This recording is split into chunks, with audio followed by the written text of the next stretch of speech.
One. That is all that it takes. One bad sales hire can cost you $500,000. And I'm not talking about a hypothetical here. I've seen this happen twice at the same company. Deals that should have been closed ended up going to the competitors, and the founder only found out about it once they were gone. Unfortunately, that's the reality for a lot of companies that are out there. And it's not because they can't find anybody to hire, but it's because they're making the same 7 hiring mistakes that's costing them millions of revenue. Now, if we haven't met before, my name is Jayce, Grayye, founder of Jayce Grayye Consulting and Recruiting. And in the last 4.5 years, we placed over 1,000 sales professionals in high-performance sales teams, in startups, or in scale-ups. We've seen great hires that triple the company's revenue, and we've also seen those who silently sink the company. So today, I'm going to be going over the 7 mistakes that are costing you money every single month and how to fix it before your competitors take your customers. The first mistake that I'm going to be talking about is confusing charisma for closing skills. Look, we've all been there before. You hired someone, they sounded great in the interview, they're charismatic, they're saying all the right things, only to find out 90 days later that they still haven't closed anything. So I'll share with you a great story. We have a client of ours who came to us in the software space. They were trying to fill this role for about 6 months. So they brought in 3 charisma hires. Well, the 3 charisma hires were there for about 6 months. They ended up costing them about $280,000 with 1.1 to 1.3 million in pipeline. They just couldn't close anything. So unfortunately, they had to be let go. And then when we came in, what we did was we started organizing everything from top to bottom. So we created a customized scorecard, right, to understand exactly everything we needed this person to come to the table with. Then on the second part of the interview, we started making sure that they understood everything, KPIs, the sales cycles, the deal sizes, you name it, everything. So we knew that if this person were to walk into this role, they had experience and they knew how to handle themselves in those certain situations. And then last but not least, the most important thing was the role play. Once we were able to gauge exactly where they were on their role play, we knew exactly where they were, and we felt pretty competent and confident that this person could be the right fit. We went ahead and supplied them with 3. 6 months down the line, they were able to generate a pipeline over $3.3 million for the company, to say that the company was pretty happy knowing that they had finally the 3 great candidates that they've always wanted. The second biggest mistake I see a lot of founders and sales leaders make is that they believe that any sales rep can sell almost anything. I see it happen all the time. Founders and sales leaders say, you know what, let me bring someone in from like car sales or solar sales or roofing. But the reality is that if you bring someone with that type of experience into a B2B environment, the things that you have to pay attention to in order to patch that hole is you have to pay attention to the overlaps. And that means the sales cycle, the market, and then the deal size. If there's overlap in that process, then I would highly, highly tell you, go ahead and move forward with it. If there's not, you're going to be wasting your time with the wrong candidate. I've seen this happen too many times where it pans out, where the rep eventually just ends up quitting. And here's proof how that can work. We placed an enterprise SaaS rep into a fintech startup that had about 2 months sales cycle.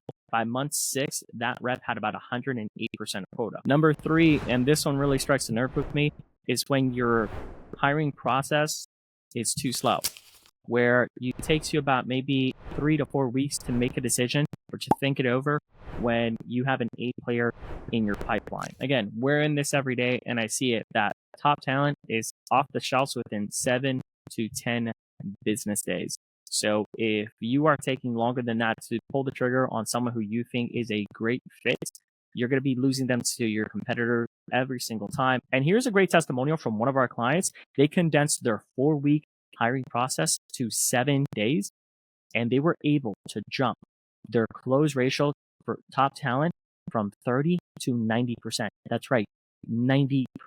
Now we're on mistake number 4, which is the cost of a bad hire.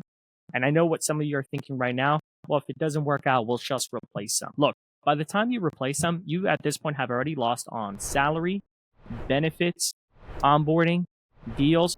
We're easily talking about $250,000 to about $500,000 in 6 months of time of how much money has already slipped through the cracks. The way you're going to fix that is by, first things first, you're going to let them know starting day 1, you're going to be tracking everything from the activity to the pipeline. The second thing you're going to be doing is that you're going to be setting proper expectations, letting them know exactly what are the goals and metrics they need to be hitting on a consistent monthly basis. And the third one is exit fast if metrics are not being met. Now we're going to jump into mistake number 5, which is creating a boring job ad that absolutely attracts no one. And we see it happen all the time where you have corporate jargon in there that is really not tailored to the type of reps that you're looking to bring on, like collaborative environment, self-starter, and competitive pay. And here's proof of that. When we rewrote the job description and we led with compensation and the challenges that they're going to be facing in this role, the quality of the applicants tripled within 30 days. The way we fixed this was by talking about what they'll earn and what they'll achieve. Then we dove right into the on-target earnings, the deal size, and the ramp time. And then last but not least, every top performer loves the challenge. So what do? We made it sound like a challenge because all they want to do is win at it. Now we're going to be jumping into mistake number 6, thinking that you could do it all. And here's the thing. You're probably right now thinking, well, all I need to do is basically just go ahead, write the job description, post a job ad, bring in candidates, and then ultimately just hire them.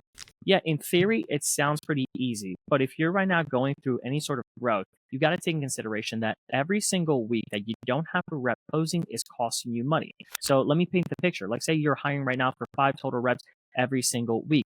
Do you know how many total screenings you have to take in order to find that one person? Because I'm telling you right now, that number is very astronomical, especially if you're just relying on job ads alone. And I'll give you a hint. The A players, that top percenters, they're not on job boards right now. They're out there crushing it for someone else. That's how doing it yourself will choke your growth. Now, if you're looking to fix that and you're scaling fast, I highly recommend you to go ahead and work with a sales recruiter that knows the market, that knows exactly what you need in order for you then to bring on someone who's going to be producing for you in months rather than in years. And I'll share with you a great story. We had a client of ours that needed 5 reps every single month. So we handled everything. We're talking about the sourcing, the vetting, the scheduling, the filling. Literally for 6 months, we supply them with the top candidates in their industry. And this is literally why so many companies like to work with Jayce Grayye Consulting and Recruiting, because while you're right now focusing on growth, well, we're focusing on building your candidate pipeline for you and keeping it full. The 7 biggest mistake that I see from everybody is not having a onboarding or ramp up time. You just bring someone in and you just toss them in and you say, go ahead and figure it out. You have to take in consideration that without any structure,